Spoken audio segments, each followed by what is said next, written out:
அல்லது வீண் செலவுகள் வந்துக்கிட்டே இருக்குது அப்படின்னா, எனக்கு தெரிந்த ஒரு சில ஆன்மீக தகவல் நான் உங்க கூட ஷேர் பண்ணுறேன். அது என்ன அப்படின்னா, நீங்கள் விளக்கேத்துனதுக்கு அப்புறம் வந்து எந்த பொருளும் வீட்டை விட்டு வெளியே போகக்கூடாது. அதாவது அந்த 1 மணி நேரம், அந்த 6 to 7 தான் கண்டிப்பாக நம்ம எல்லாருமே ஈவினிங் விளக்கேற்றுவோம். அந்த நேரம் வந்து நம்ம வீட்டில் இருக்கிற பணமோ அல்லது யாராவது வாசலில் வந்து பழைய துணி, ஒரு வேளை அந்த சமயம் கூட வர்றவங்க இருக்காங்க. அந்த மாதிரி வர்றாங்க அப்படின்னா, நம்ம வீட்டில் இருக்கிற பழைய துணி அல்லது கல் உப்பு யாராவது கேட்குறாங்க அப்படின்னா அதை கொடுக்கறது.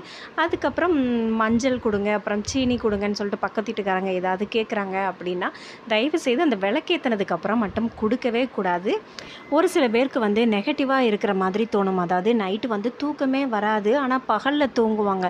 நைட்டு வந்து அந்த 12 மணி, அந்த 3:30 மணி வரைக்கும் முழிச்சுக்கிட்டே இருப்பாங்க. அதுக்கப்புறம் வந்து தூங்குவாங்க. இந்த நெகட்டிவ்லாம் வெளியே உலாவுற அந்த நேரம் மட்டும் முழிச்சுக்கிட்டு இருப்பாங்க. அதுக்கப்புறம் இறைசக்தியான பிரம்ம முகூர்த்தம் அந்த நேரம் வந்து தூக்கம் வரும். ஒரு சில பேருக்கு நல்ல தூங்குவாங்க.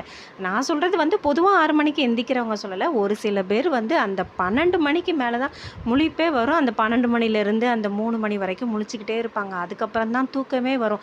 அது வந்து உங்களுக்கு ஏதோ ஒரு நெகட்டிவாக இருக்கிற மாதிரி தோணுது, அல்லது உங்ககிட்டயே ஏதாவது ஒரு நெகட்டிவாக இருந்துச்சு அப்படின்னா, நீங்கள் நைட்டு படுக்கும்போது வந்து கல்லுப்பு ஒரு கிளாஸில் வந்து தண்ணி ஊற்றிட்டு அதில் கல்லுப்பு ஒரு ஸ்பூன் போட்டுட்டு நைட்டு உங்கள் பக்கத்தில் வச்சுக்கோங்க.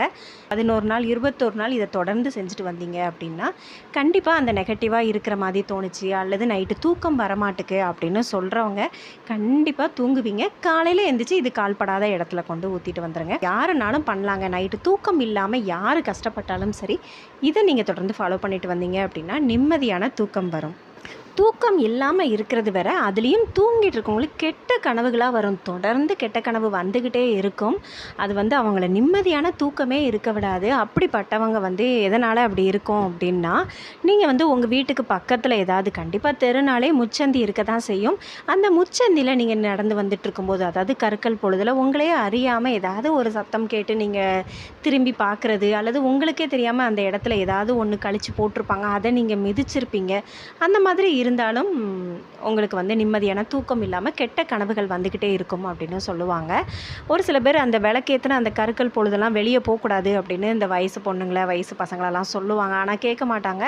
அப்படிப்பட்ட பிள்ளைங்க எல்லாருமே அந்த முச்சந்தியில் போய் நின்று ஃப்ரெண்ட்ஸோடு போய் பேசிகிட்டு இருப்பாங்க. அந்த மாதிரி தயவுசெய்து கருக்கல் பொழுதில் முச்சந்தியில் நிற்கக்கூடாது அப்படின்னு சொல்லுவாங்க. இப்போல்லாம் அதை யாருமே ஃபாலோ பண்ணுறது கிடையாது.